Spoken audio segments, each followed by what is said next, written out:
قاری سیدی صاحب باندھ بھی رحمۃ اللہ نے رحمۃ المتعلمین میں قصہ لکھا ہے، آپ حرام سے بچیں گے اللہ آپ کو حلال دے گا۔ غدر کے زمانے میں ایک بچہ، ایک طالب علم مسجد میں حجرے میں بیٹھا ہوا مطالعہ کر رہا ہے، دہلی میں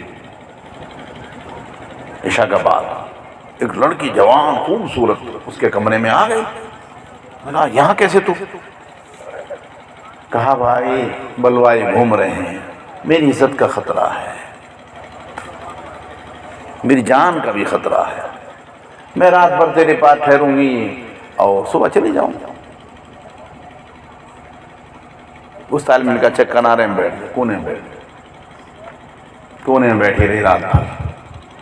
وہ چراغ کی روشنی میں رات بھر مطالعہ کرتا، دیکھو رات بھر مطالعہ کر رہا ہے طالب علم، کیا سمجھتے ہیں نظرات کو آپ میٹھی نیند سوتے ہیں اور اللہ کے ولی اللہ کے سامنے رو کر آپ کے لیے ہر طرح کی چیزیں مانگ رہے ہیں، صلاح مانگ رہے ہیں، فلاح مانگ رہے ہیں، پریشانیوں سے نجات مانگ رہے ہیں۔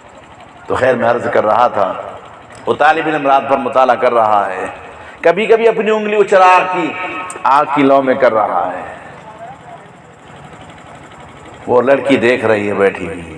جب فجر کا وقت ہونے لگا، صبح صادق کے قریب آ گیا ٹائم، اس نے کہا چلو بہن میں تم کو آگے تک چھوڑ آتا ہوں، بلوائے بھی اب سو گئے ہیں، اب کوئی خطرہ راستے میں نہیں، میں تمہیں آگے تک چھوڑ آتا ہوں۔ اس بچی نے کہا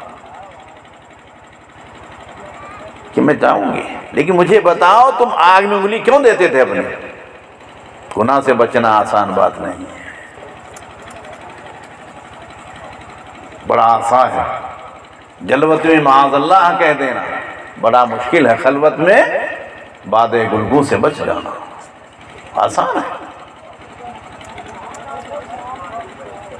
تو کہا کہ یہ بتانے کی بات نہیں، کوئی بتانے کہ نہیں بتاؤ، کہ نہیں بتانے کی بات نہیں۔ خیر اس نے اصرار کیا، بچی نے کہا بہن بات یہ تھی، میرے دل میں بھی وسوسہ آتا تھا، نفس میرا کہتا تھا مجھے زنا کر لے، یہاں کون دیکھ رہا ہے، شیطان مجھے ابھار رہا ہے، زنا کر لے یہاں کون دیکھ رہا ہے۔ جب یہ وسوسہ اور داعیہ میرے دل میں پیدا ہوتا تھا تو میں آگ میں انگلی کر دیتا تھا اور اپنے نفس سے کہتا تھا یہ دنیا کی آگ ہے، اس سے بچنے کی تیرے اندر طاقت نہیں ہے، تو جہنم کی آگ میں کیسے جلے گا، زنا کرے گا اگر جو 70 گنا اس سے بڑھی ہوئی ہے، اس لیے میں اپنی انگلی آگ میں دیتا تھا۔ بچی خاموش ہو کر گھر چلی گئی۔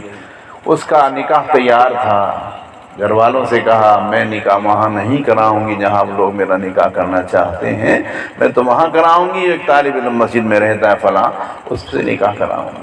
میں جو کہا تھا، تجربہ ان حضرات کو زیادہ ہے، بہت زیادہ ہے، ادنا تھوڑا تجربہ مجھے بھی ہے۔ حرام سے بچو گے اللہ حلال کھلائے گا انشاءاللہ، حرام کو چھوڑ کر دیکھو اللہ سبحانہ و تعالیٰ حلال کھلائے گا۔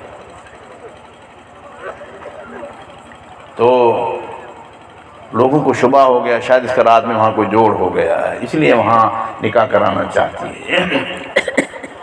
اس نے پھر بتایا کہ میرا کوئی جوڑ ووڑ نہیں ہوا ہے، میں نے ایسا متقی آدمی دنیا میں نہیں دیکھا۔